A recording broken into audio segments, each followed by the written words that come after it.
I do everything through the lens of human design. So Okay. for audience members who haven't heard about human design before, it is a tool similar to, let's say, Enneagram, DISC assessment, Myers-Briggs, those personality type tests. However, this goes a layer deeper because it's based on your birth date and time. And when we apply it to marketing, business becomes so much easier. Oh, well, easy business is best.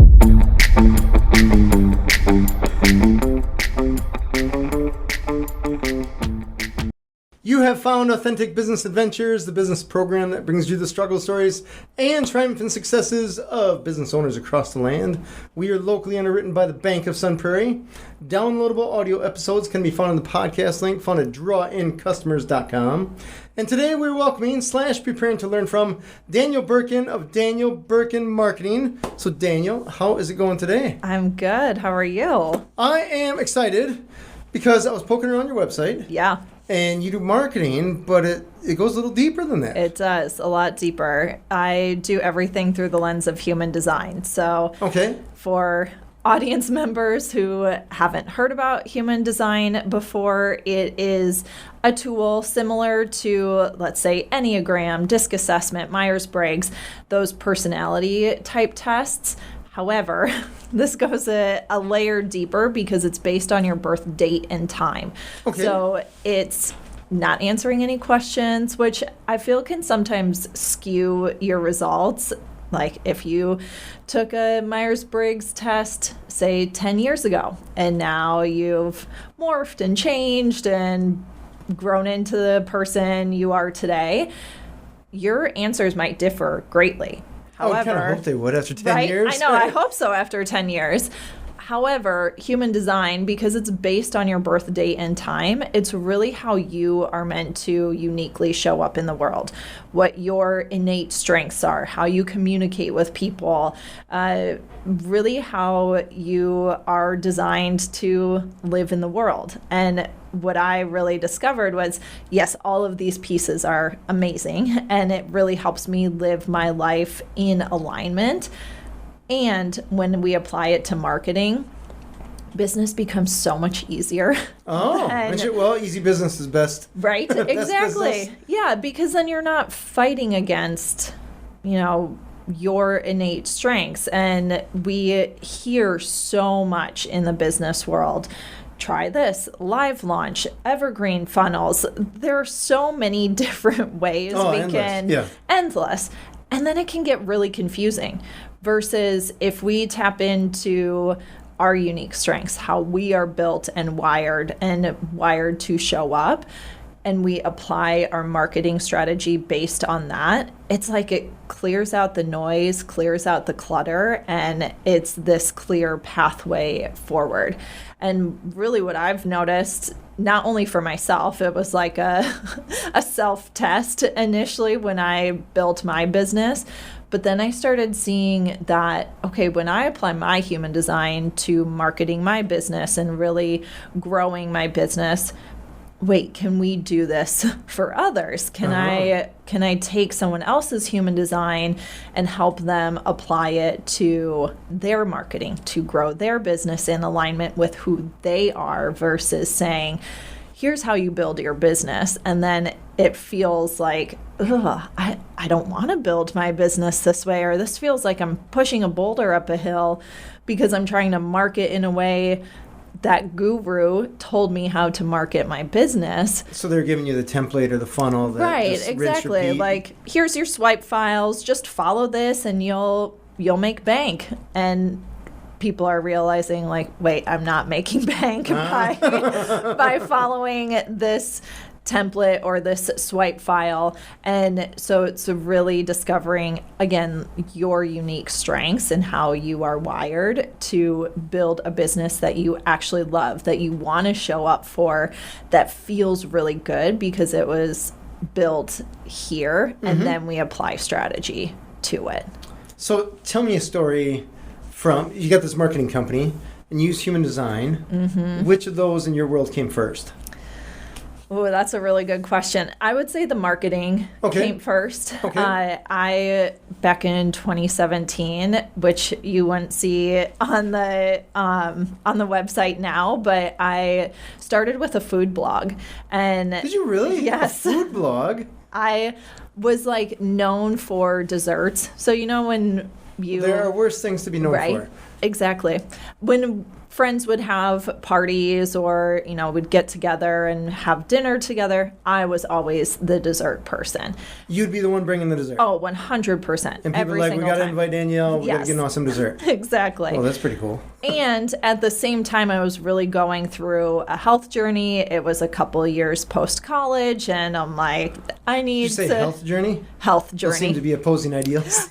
So that's where maybe there's a theme here of like blending very what might seem opposing viewpoints and blending them together that I was like, wow, just a light bulb moment for myself of I think that's what I've done maybe my entire life. But I really focused on healthy desserts. So how do I make a dessert that is healthier and also tastes really good? So that was really what kicked off my blog. And so I was making recipes, testing them out, developing them. And then I was taking all of the photos. I was writing the blog posts. I was doing the email marketing, the social media marketing. I taught myself how to do WordPress and set up my whole WordPress site. So I'm really the type of person that I love to dive in and just figure out how to do it. So that's really what started my whole journey in marketing was this blog and teaching myself how to market healthy desserts. Is that still going? No. Oh, yeah. There's a story. It gets to be, when you're developing recipes and testing those and then photographing everything and writing all the blog posts, I was doing all of this while I had a full-time job.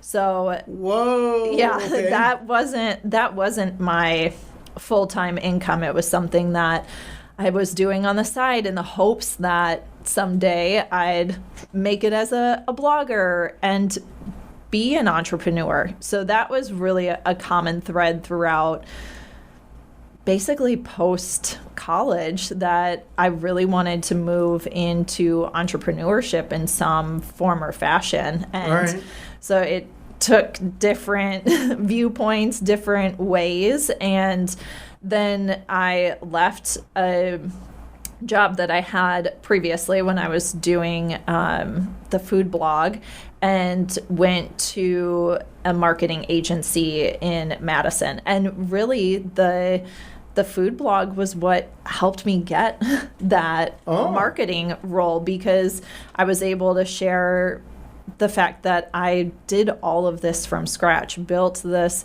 website and the marketing, the social media, the Pinterest, all the platforms you can think about, and worked at this marketing agency for 4.5 years. And so that really taught me so much about marketing.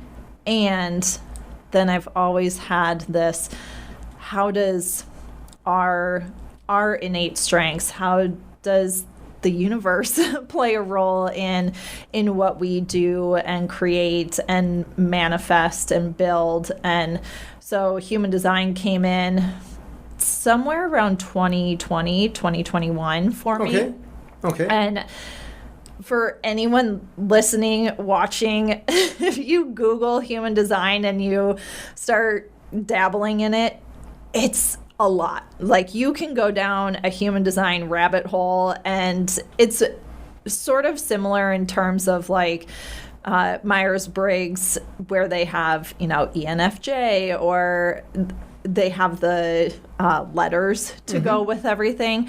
Human design has a lot of phrases or words that might seem initially quite confusing, honestly. And so when I first got into it, I'm like, I have no idea what any of this means, how I apply it to myself. And so I was in a Facebook group for business owners and just asked does anyone in here do human design readings? I'm really curious about it, but I don't know what any of this means. And let me pause you for a second. A human design reading.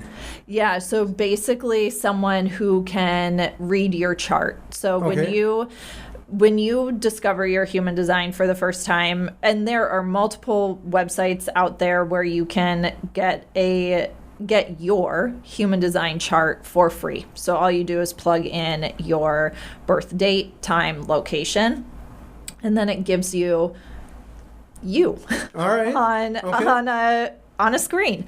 And so one thing when you see it for the first time, again, there are so many different layers and elements and components to your particular design that it can be very overwhelming in the beginning. All right. And so I checked mine out, got very overwhelmed, let it sit for a while, and then someone else, I think on a podcast, brought human design back up. And I'm like, oh yeah, maybe it's time to take another look at that. So in this Facebook group, I had seen that there were people who would read your human design chart and tell you more about what it means and how it really, what your chart means, how you apply it to yourself.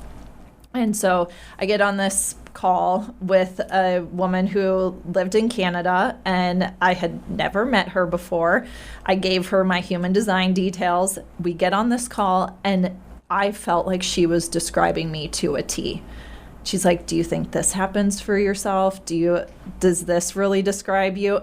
Again, never had a conversation with her outside of saying, here's my birth date, time, and location. And that moment was my moment of, wow, human design is, to me, feels like the explanation that all of these other personality type tests just can't explain to the depth and level of a human that we are.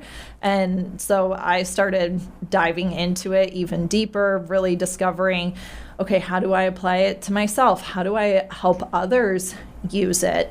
Even in my full-time job, I was a senior manager and had 3 direct reports. I did all of their human design charts. Oh, okay. So that I could really see, how do I best support you as someone within the company? How do I really understand your personality, how you need to be communicated with in order to help you grow within the company? And I think that's where I really started taking off and applying human design to truly all aspects of your life, because even one of the cool parts is it'll tell you how you best digest food, which I think is so interesting.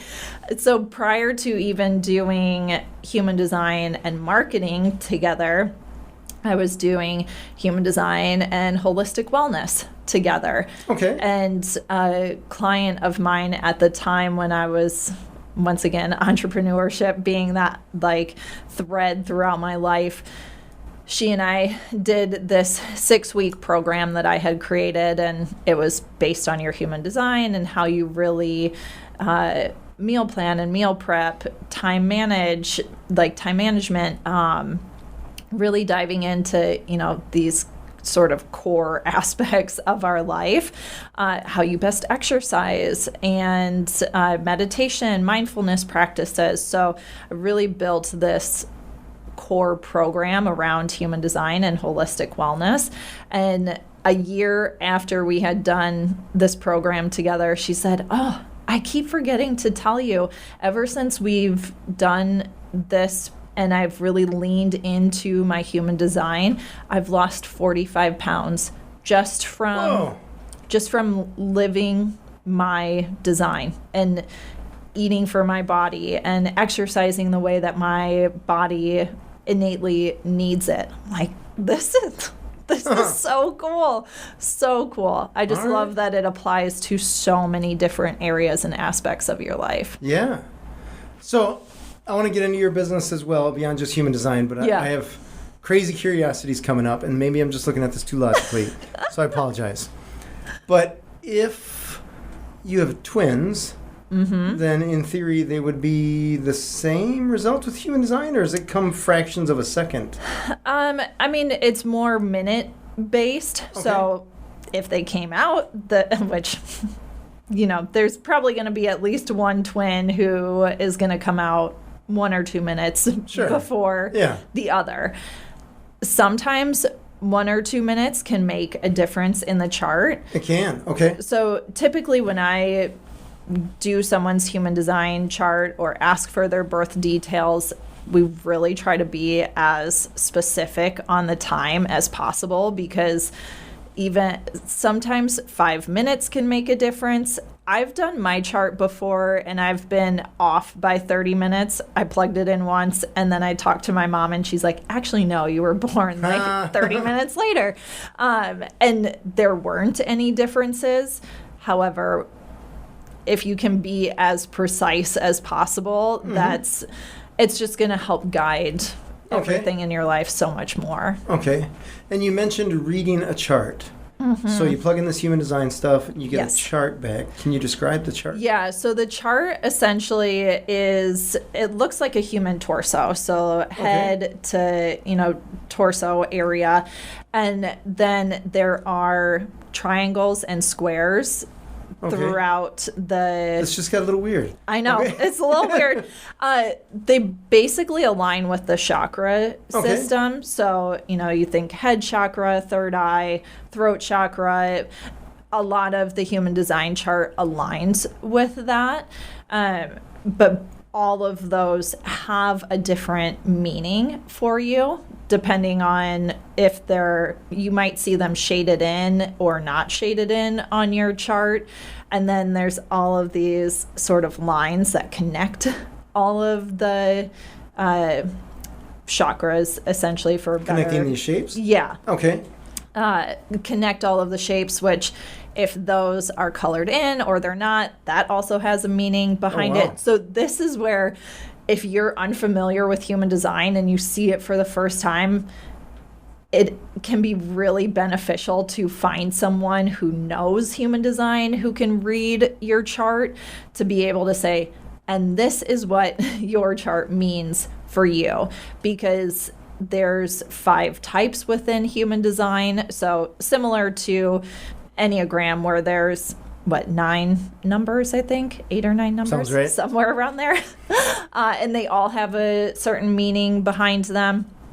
Similarly to human design, the type has a meaning behind it. It's sort of the umbrella, and there's 5 different types within human design. So one of them is generator, manifesting generator, manifester, projector, reflector. So again, these names, when you see it for the first time, is sort of like, I have no clue what any of this... We're going further down the rabbit hole here. Exactly. And so typically when someone does their human design for the first time, I really encourage them to look at their type, their strategy, and their authority. So tell me about strategy and authority. So strategy is really how you show up in the world. So each type has a corresponding strategy. So let's just take generators, for example, because they make up roughly 30 to 35% of the collective. Okay. So for generators, their strategy is to respond. So when I am talking to a client about, let's just say, content creation, really for a generator, it's so important for them to be in response when they are creating. So, or even considering cold calling or DM outreach, a generator to do a cold call is just never going to work. It's not, because you're not in response to anything. Because you're asking them to initiate instead of react. Exactly. Okay. Yes. Whereas a manifester actually is an initiator. Their strategy is to initiate. All right. And so they're great at cold calling, cold DMs.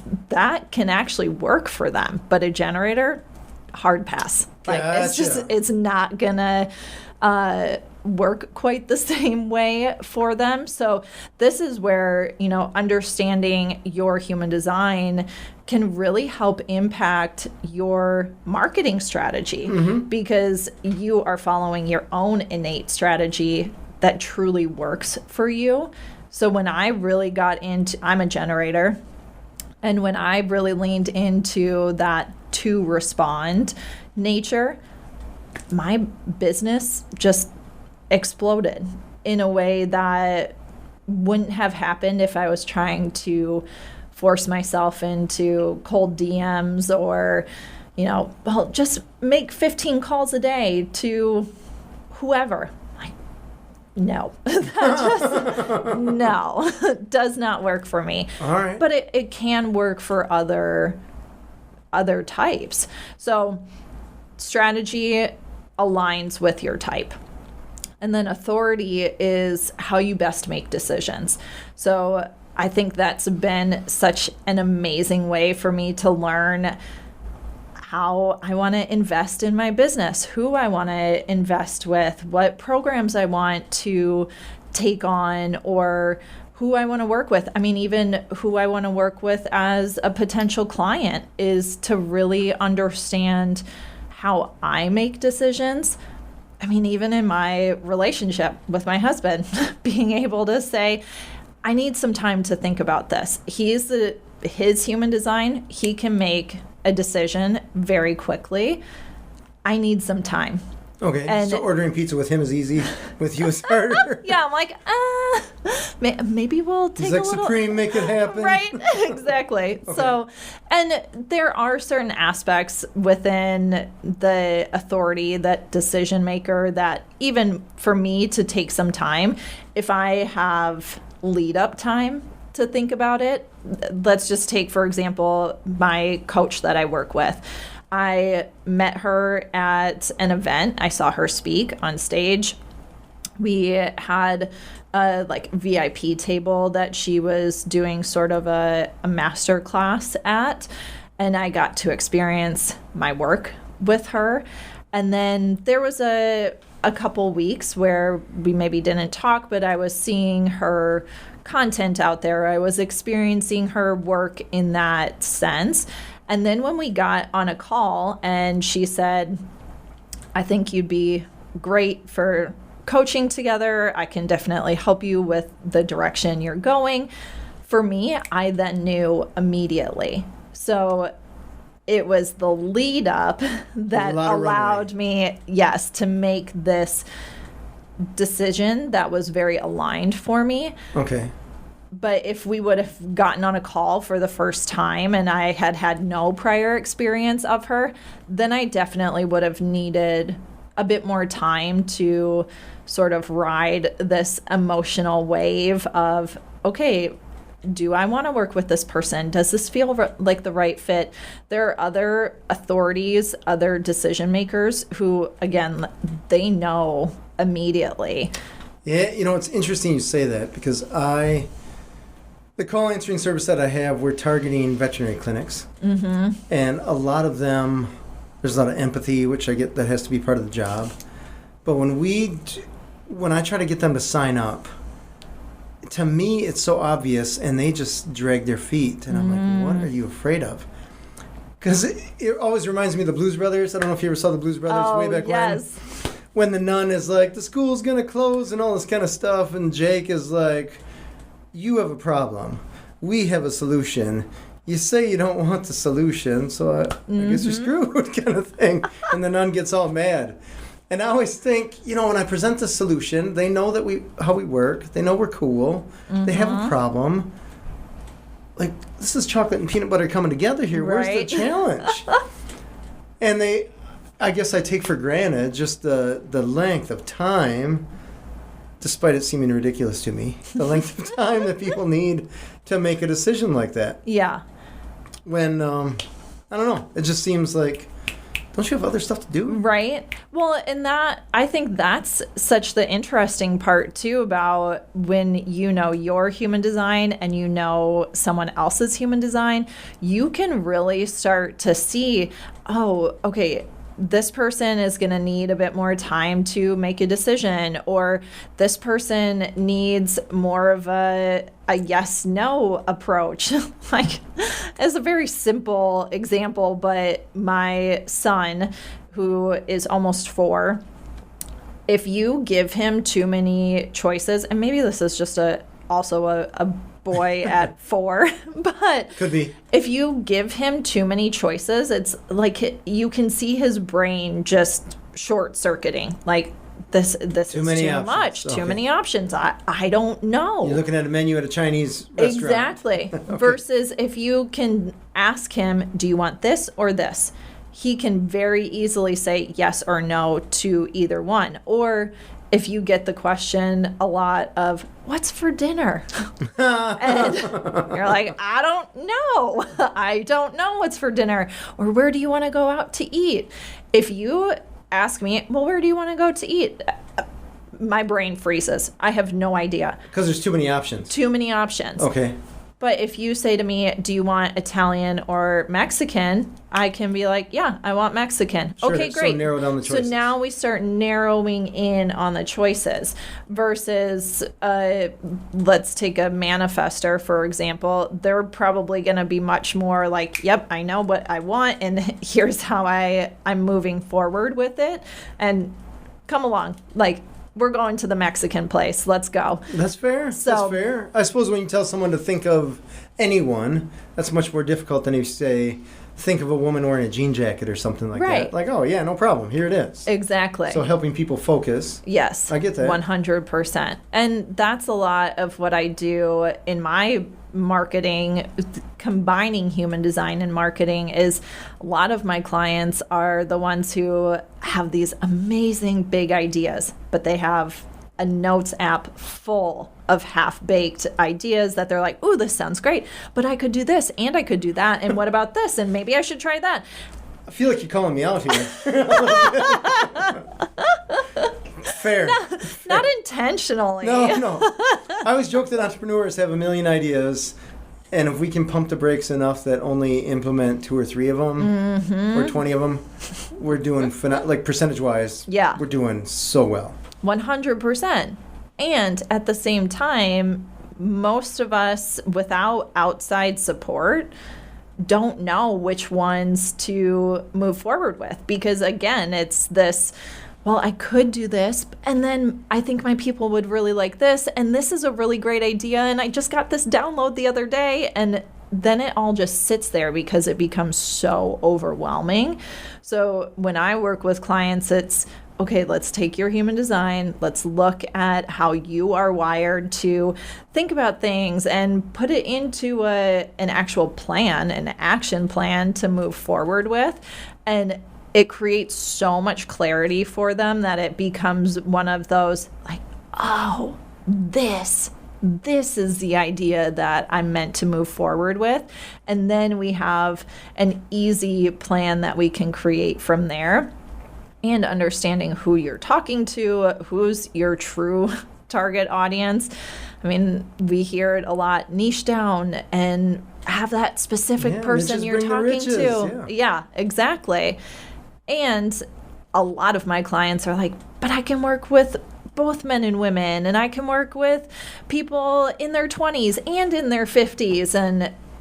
And it's really starting to just hone in on who are the people you truly want to work with, and building an offer and a program from one of your very many amazing ideas that really starts to formulate like, oh, okay, this is the offer that I know is going to truly impact my person, and that, perfect fit client that every time you get on a call with them, you're like, oh, I just love working with you. Fair. I got to challenge the human design thing a little bit, because this part is bugging me and I want to ask. So I can point to certain areas or times in my life when I changed as a person. right? Just even becoming an entrepreneur. Oh, yeah, versus absolutely. an employee. Yeah. Over the course of time, I mean, your skin gets thicker. Mm-hmm. Probably to a point your head gets bigger. Right? Maybe. I mean, just things evolve. Yeah. Even just going through growth, going to different classes, reading different books and stuff like that pre-entrepreneurship, when I was just working for someone, those weren't even on my radar. Yeah. And I can tell also from working with other entrepreneurs, same situation. Mm-hmm. The human design thing seems to be like, this is you set in stone, this is your fate and your destiny because you can't change your birth date or where you were born. So tell me a little bit about that. I really see it more as this is how you live in alignment with who you are. Okay. And I can look back on certain areas of my life where I'm like, wow, I was really out of alignment with who I was meant to be, who I came here to show up as. And with human design, it's not necessarily like this is your one career path and this is the direction you're going. Okay. But it's much more like here's your energy around how you show up and how you communicate with others, and really like what are your innate strengths, and then let's play to those strengths because you can dive into them even deeper. I mean, when I first left college, I thought, I don't want anything to do with entrepreneurship. Like, I want to work at a big company. And so I worked for Land's End for 3.5 years. And I'm like, okay, this is what I want to get into. And then the longer I went, it was like, actually, no, entrepreneurship is calling my name. And it just kept getting louder and louder and louder. Right. And in my human design, entrepreneurship is a huge part of my makeup. So it's maybe if I saw it earlier, if I knew about my human design earlier, maybe I would have leaned into human design or leaned into entrepreneurship even more at an earlier stage in the game. But I think it's a great guidepost. I wouldn't say the end all be all, but when I talk to clients, it's this feeling of, oh, wow, like I can take a breath. I can show up as me. This is the permission slip I never knew I really needed to live in alignment with who I am and how I communicate with others, how I can best parent. Like, my 2 children are very different human designs. And so I can really start to see with the 2 of them, like, okay, you really need a parenting style that's geared towards this. And you need a parenting style that's geared towards this. And so it just becomes, I think, a level of support for ourselves that maybe a lot of the personality tests don't give quite the same level of depth for us. But I wouldn't say it's like, this is exactly how you Gotcha. Okay. how you have to live. I suppose it'd be tough to have a 4-year-old take a disc profile. Right? But you could certainly do the human design thing because you know when and where they were born. Exactly. So they could, I guess, you could figure out where they're at that way. Tell me, from the marketing standpoint, a business comes to you.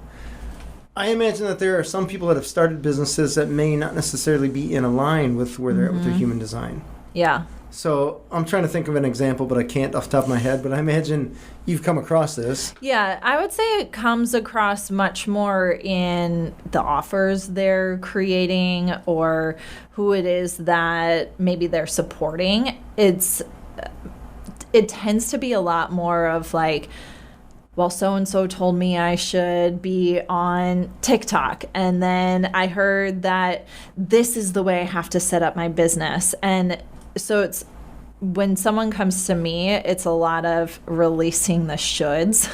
Ah, okay. And really diving into, what do you want to create? How do you want to support your people? How do you want to create impact?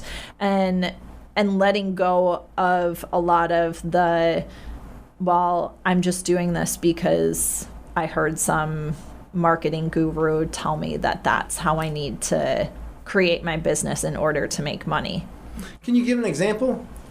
I mean, I'll take myself as an example. Sure, yeah. I invested in a VIP, like, half-day intensive with a marketing expert. She was, steps ahead of me. I felt like, wow, she gets it. I mean, so even for myself as someone who is a marketer, I still need someone else to support me in that arena. And Sure. So we built out this plan, and during the conversation, I'm like, oh yeah, that makes sense. That makes sense. That, okay, I can do that.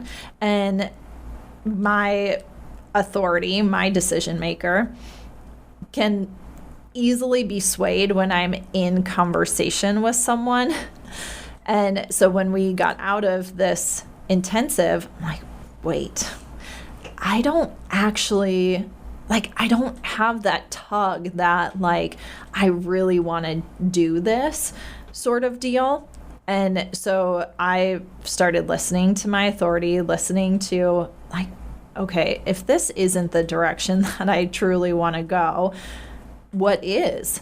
And so I would say human design is a great opportunity to go within as well. Okay. To really start to see, this is how I want to show up. This is what it looks like for me to be in alignment with myself and the business that I'm building.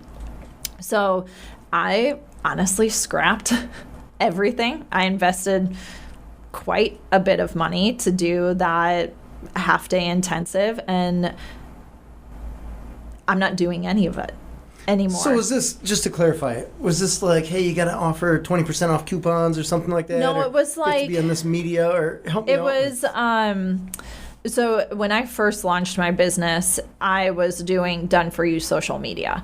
Okay. So I would write your content, create your content calendar, create your reels or your images, graphics. You created all that? Yes. Okay. And then would post it on behalf of you and your business, and then I would engage on behalf of you as well. So that was really what I had previously built. And then I was doing I was creating a course on how to use your human design to market your business, really teaching people how to do it for themselves. And so what we ended up creating in this intensive was sort of a build upon of, here's the course, and if you actually want me to do your social media for you, here's what we price it at, here's the package, here's how that package looks. And we built all of that out together. Well, what I realized was that I didn't want to do done for you social media anymore. That really where my strengths lie are in strategy, consulting, really, again, seeing your human design and how it plays a role in your marketing.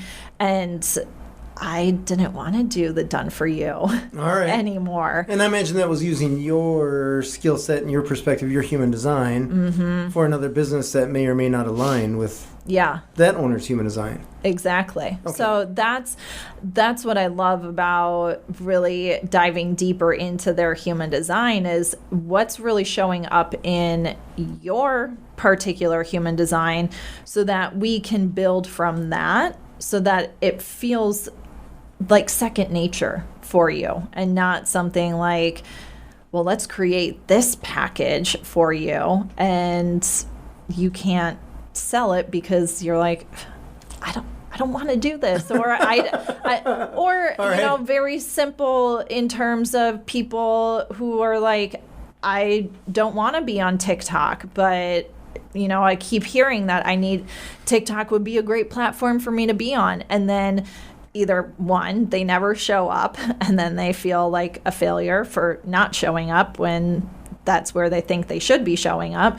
Or two, they do post content, but it feels like pulling teeth. And then their audience feels that. And then they wonder, well, everyone must hate my content because no one's engaging in it, versus when we can shift it to, let's figure out the places that you actually want to show up on that are in alignment with your human design. So like for a generator, for example, because they are in response to literally everything going on around them, I could pick up my phone right now and scroll Instagram, find a post or a video that I'm like, ooh, I could take that and I could morph it into this, and then I can post it out there. Like, they're always responding, generating content, ideas, possibilities. And so for them, short form content works quite well. Whereas another type, projector, they really love to go deep into content. So longer form content really works quite well for them. I feel like you're seeing right through me here. All right. Here we are chatting for an hour. Right? Exactly. So like that's the level of let's see what really works for you so that you aren't fighting this like natural inclination that you have. And so one of my clients who's a projector, she started a LinkedIn newsletter. She's like, this has been so transformative for me, not just professionally, but personally, where she is being creative again. She's going deep into content because that newsletter allows her more space to share her thoughts. And she's starting to get clients from that newsletter now. Nice. Because she feels so good. It's all this energy exchange. I mean, you can feel when someone's like got their brakes on or Absolutely. they're holding back, or you can feel it in their content too when you're like, something's off. Like, this doesn't feel quite right. I'm not going to work with this person, or I'm not going to invest in them. But when someone is in this like full alignment with themselves, showing up in a way that it just feels so natural, a natural expression of who they are, that's when we really start to see businesses take off, clients come in, really like having fun being an entrepreneur. All right. So is the idea, I guess, as I'm thinking about this, you get your human design and you figure out, I guess for lack of a better phrase, who you are. Mm-hmm. And then you figure out how to market based on that. And I would assume based on that, you're going to attract people that are similar to you. Is that fair to say? I mean, I would say a lot of my clients, I tend to work with generators, manifesting generators, and projectors. Okay. So I'm a generator. However, I think it's that level of energy. And so a lot of times I'm working with a lot of people who do bring some form of service and energy into the work that they do. So while I wouldn't necessarily say like I'm only attracting other generators, I am attracting people who want to understand, how do I use my innate strengths as a way to build my business that feels like me. And so I wouldn't say that it's necessarily like you are always then attracting your same human design type. But I would say you're attracting the clients that you want to work with because you are showing up as the version of yourself that really trusts in the work that you're doing.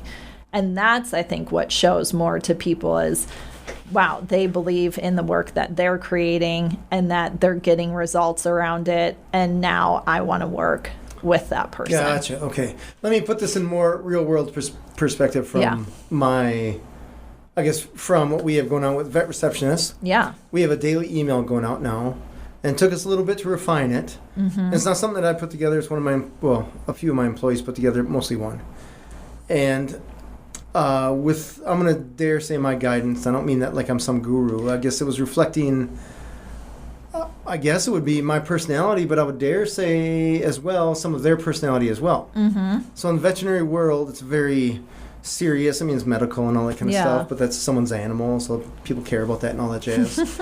But it's also kind of fun, right? People like the cute little dog and cat, right? If they're ugly, you can take care of them. So anyways, we have this newsletter that includes a meme, it includes a dad joke, it includes, I guess the top of it's typically a blog or an article that's essentially saying almost every day, you're okay as the hard worker that you are, that isn't necessarily as appreciated, that people don't necessarily say that they appreciate you, and also give some tips. Yeah. Tips from, because people I have are veterinary experience, so it's tips that I couldn't write because I wasn't in the veterinary field. Yeah. But yeah, like they're still interesting to me, and I read that email every day, and I'm actually impressed. Even though I'm not in the veterinary field, I'm proud of that. Yeah.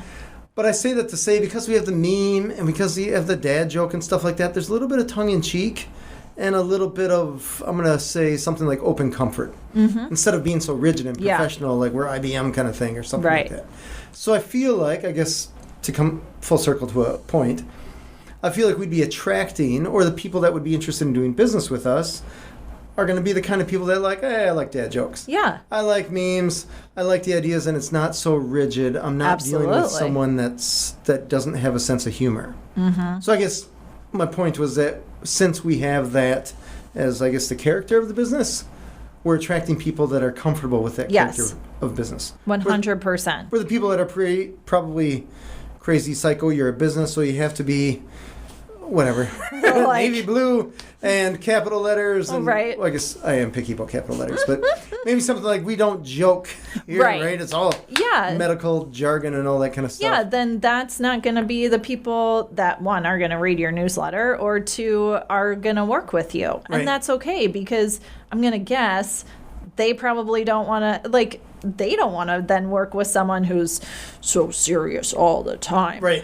And same is true for me. Like, I attract people who do have an interest in human design, or even if they haven't heard of it before, they're like, okay, that is really interesting, and I'm very curious on how I can use it to apply it to my business, to market in a way that feels like me.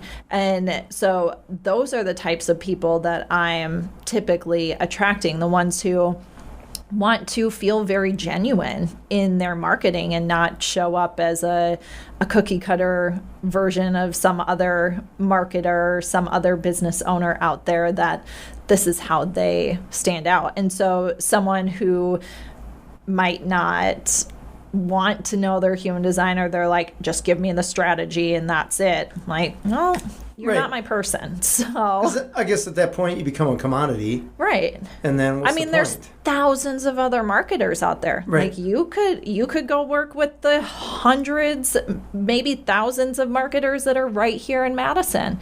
But you choose me because I'm taking it in a different direction, and I'm helping you see how you apply yourself to your business and create a strategy that actually works for you based on that. So it's all very tailored to you. Like, it's not a one size fits all. Right. You know, it's interesting you say that, because we hired a marketer, I don't know, a couple years ago, and I was just like, just put stuff on social media. We have to be on social media because I don't want someone to go to our social media page, see if we haven't posted in a year and a half, and wonder we're out of if business, you're, right? yeah, exactly. So I'm like, just put something up there. We have, I don't know, like 7 followers or something like that.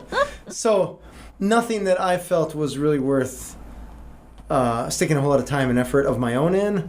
I'll pay someone to just throw it up there. And I would see these posts, and it almost made me cringe. Yeah. Because I'm like, you're a professional marketer, and this is the hot garbage that you're putting up there, and I feel like I could hire a 3rd grader, and they'd do a better job. And it made me just take a step back, and I thought, well, do I want to not show up at all, or do I want someone to see this hot garbage? It's almost better to not be on there at all. Yeah. Well, and that's really, when I was doing Done For You social media, I took the time to get to know my clients, because it is like their social media is an extension of them. And if you don't like what we're putting up, or it doesn't sound like you, people are going to know that. And and then you're not going to like it. So it's not going to perform in the way that you want it to. And then you're like, I just wasted all this money just to be out there, versus really having someone who understands who you are, how you show up, do you like dad jokes? Do you like puns? Do you want to be more serious? Like, what's your tone and voice, so that we can represent your business in a way that feels like an extension of yourself? And when we don't have that, I've had plenty of past clients come to me and say a very similar story. And like, well, did they get to know you? Were they asking you questions? Were they really diving into share your experiences, get to know how you like to talk? Actually, I just had a conversation with one of my clients this morning. I have just a very few clients that I'm still doing done for you social media with. Oh, nice. Okay. But I create the content calendar, obviously based around their business, but then I get on a call with them and we go line by line through the content calendar so that I can get client stories from them. I can really understand their nuances and how they speak and how they show up. And then when I go to write the content, very rarely do I have edits from those clients, because they're like, wow, this sounds like me. Like, yeah. And all you had to do was get on a 60-minute, sometimes 45-minute call. And then we have a month's worth of content that actually feels like a great representation of who you are. Got it. That makes sense, because I guess I can't say that I'm entirely not guilty, because I have had some of the maybe employees of theirs reach out and they're just like, let me meet to get a feel for your business. And I was like, look at the website, man. That's who we are. Like, we don't need to have this personality thing. And so I didn't want to take the time. I was just like, just go do marketing. Like I was trying to tell someone to just mow my lawn. Right. And there's more personality in marketing than there is in lawn mowing. Absolutely. Apologies to the landscaping people out there.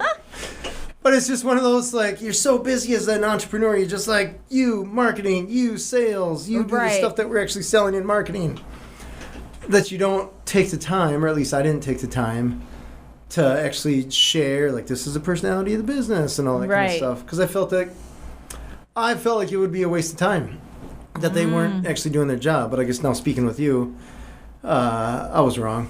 I think it makes... As usual. Not as usual, but Maybe I think not. it just Fair. I think it just makes such a difference to, again, I hear from so many entrepreneurs who are like, I need to hire someone to do my marketing because I don't want to think about it and I'm too busy and it just needs to get out there. But then on the flip side of the coin, it's this doesn't sound like me and I wouldn't put this out there. I don't want anyone to see this. This doesn't feel like a true representation of who I am. And so it does require conversation with both parties so that it truly does feel like an extension of you. And really, I mean, for other marketers out there who want to start doing a 60-minute call with their clients, like, I think you're going to see on both sides such amazing results from like, oh, wow, yeah, this sounds like me. And I, as a business owner, am excited to put this out because, one, I didn't have to spend, 20 hours this month putting together social media content. But two, all I had to do was get on a call for 60 minutes and share my thoughts and insights and client conversations I had, and someone else can go create that for me from now my voice. Like, I record our calls so that I can have that like nuance, that transcript. Clever. So it works quite well that way. I love it. We don't have a ton of time left, but I have a lot that I want to ask you about beyond just human design. So, looking at your website and the stuff you have going on, it seems geared pretty strongly toward female. Yeah. Okay. Tell me more about that. I mean, I'm female. I didn't mean that to sound mean. No, That came off wrong. I get what you were saying though. Like, I always find it's easier for me to work with another female because I'm female as well. And so there's this level of relation. Okay. Like, I love working with entrepreneur, like those who want to become entrepreneurs. I have a lot of clients right now who are in a 9-to-5 who are wanting to transition into entrepreneurship. All right. That was, a huge part of my background. And so it's this level of relatability. It's not that I don't work with male clients. I actually had quite a few male clients, but my marketing and how I'm speaking and making this level of relation with those clients, it's easier for me to speak to the female and the 5 billion thoughts that are running through our brain and like second guessing ourselves and the imposter syndrome and raising children and having families. And it's that like mental load that I can sometimes speak easier to with another female. Fair. Totally fair. No, I thought it was really, from my point of view, it was very focused, which in my world is a good thing. Yes. So I guess just like we were speaking to everywhere, earlier, Everyone, yeah. where you're trying to hit everyone and you end up getting no one kind of thing, where you pick your focus. Yeah. So it's just something that I noticed right off the bat. I mean, the script, the fonts you chose, the colors you chose, the wording, the nomenclature, all that jazz. Can I tell you a really quick funny story about the colors? Yeah. So pink has always been my favorite color. Like that one I chose, I was very specific about that pink.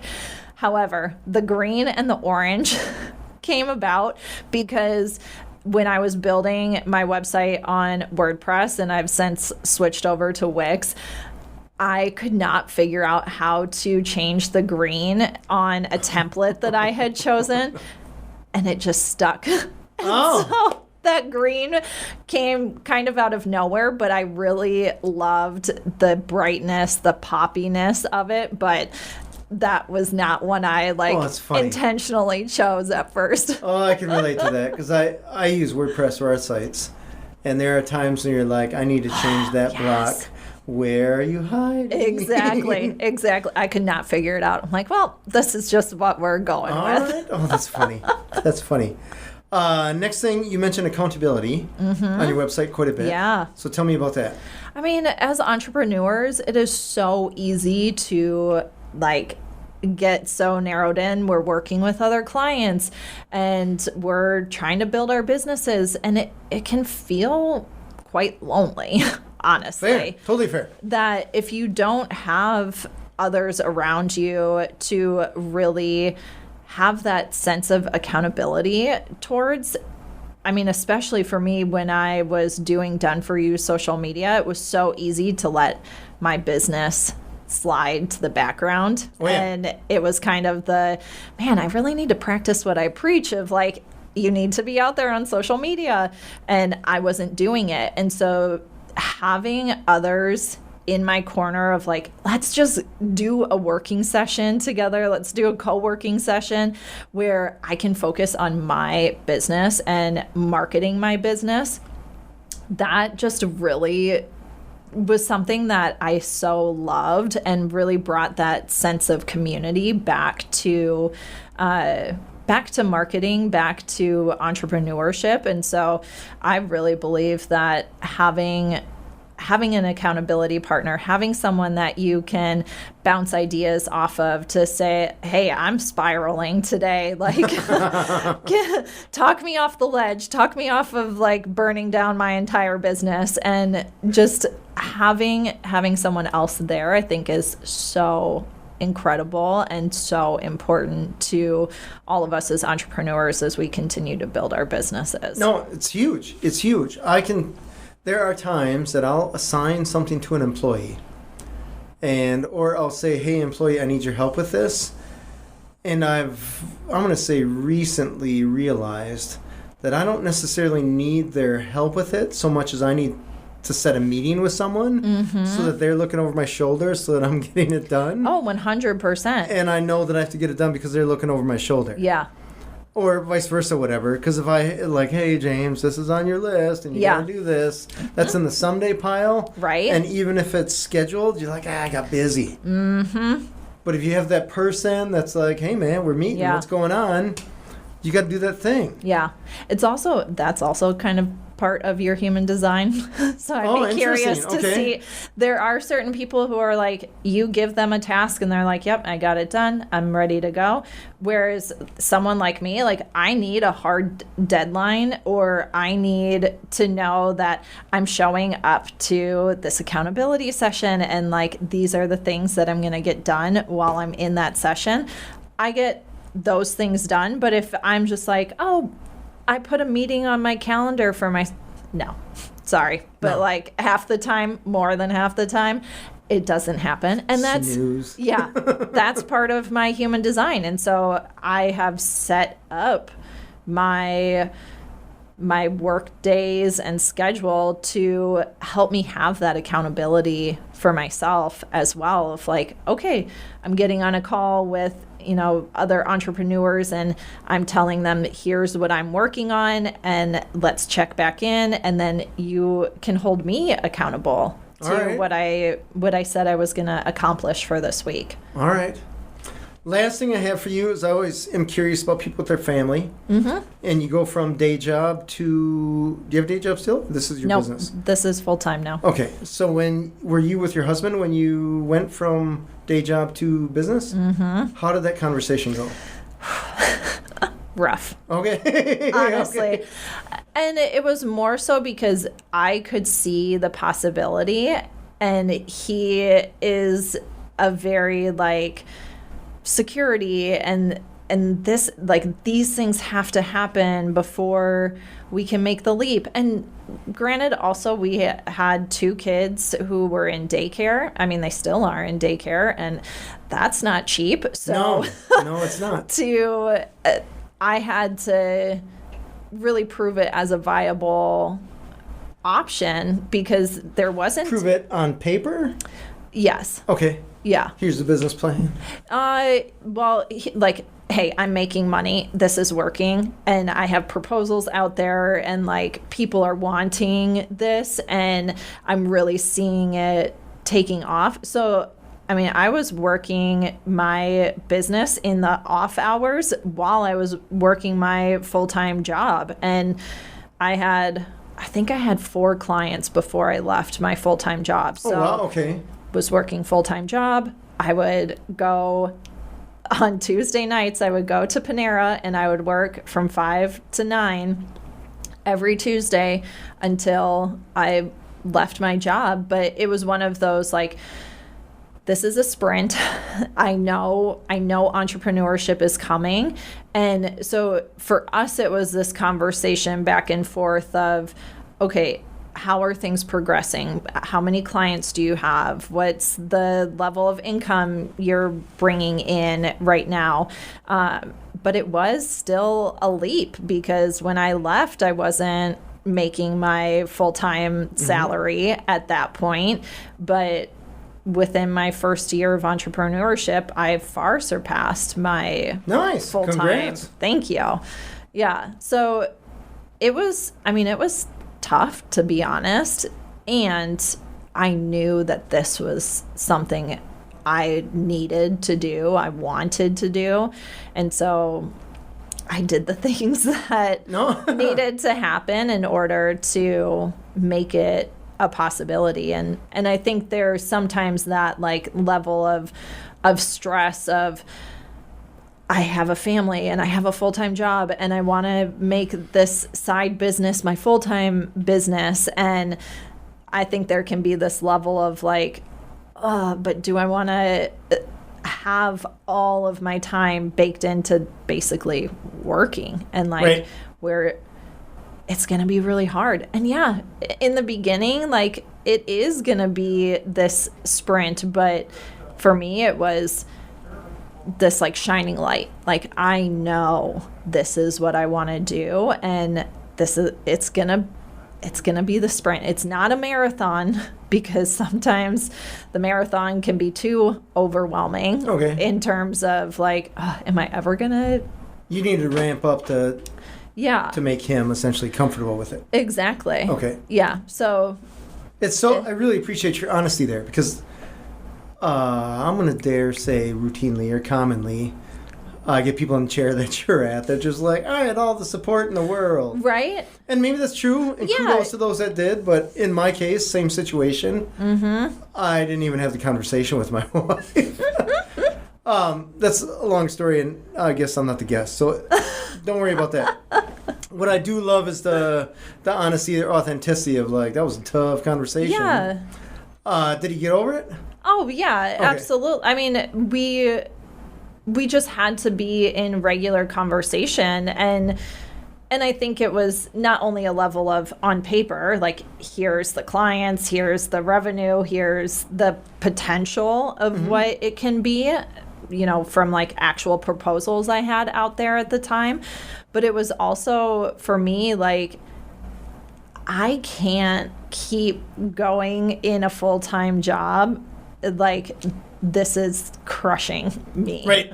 So also a level of like, this is what's really going to make me happy. And like, I'm not just going to sit back and like rest on my laurels or, you know, not move this business forward or feel like it's going to all crumble to the ground after I leave my full-time job. But really just, I think having the ability to show like on paper and also that this is my passion and this is what I need to do for myself. And I think the combination of that and having conversations around it was helpful. Yeah. They were hard, but I bet. When you know deep down that's what you need to do for yourself, it's like, okay, I can't like I can't keep going this direction when I know this is the path that's meant for me. Fair. I love it. No, it has to be challenging. Relationships are tough. Right. It comes down to, right? Exactly. Yeah. And I mean, especially when you have family involved, like we have 2 kids and so that plays another huge role in it. And so for a lot of my clients, especially the ones that I'm talking with who are moving from full-time to entrepreneurship full-time, that it is this, like, I get it. I get what you're going through and understanding that, like, yeah, you can't just up and quit your full-time job right now. But, like, let's create a plan to help you see that this is actually a really viable option for you. Path. Yeah. There's a path, and if you're smart about it, it's all a game. Right. So, makes sense.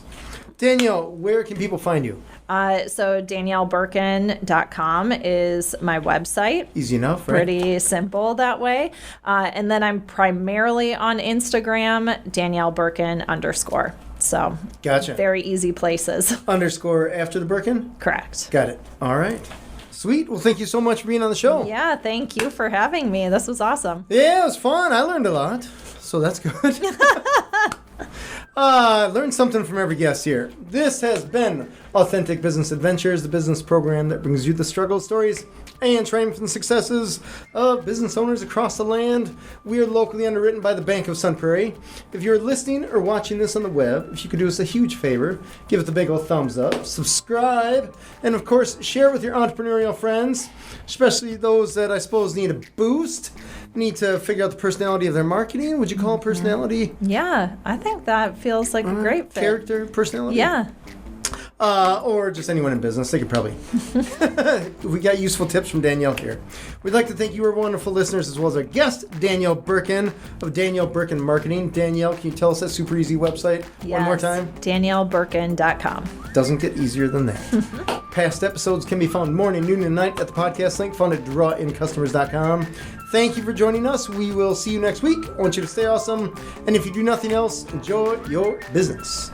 And Authentic Business Adventures is brought to you by Calls on Call, offering call answering and receptionist services for for service businesses across the country on the web at callsoncall.com. And of course, the Bold Business Book, a book for the entrepreneur and all of us, available wherever fine books are sold.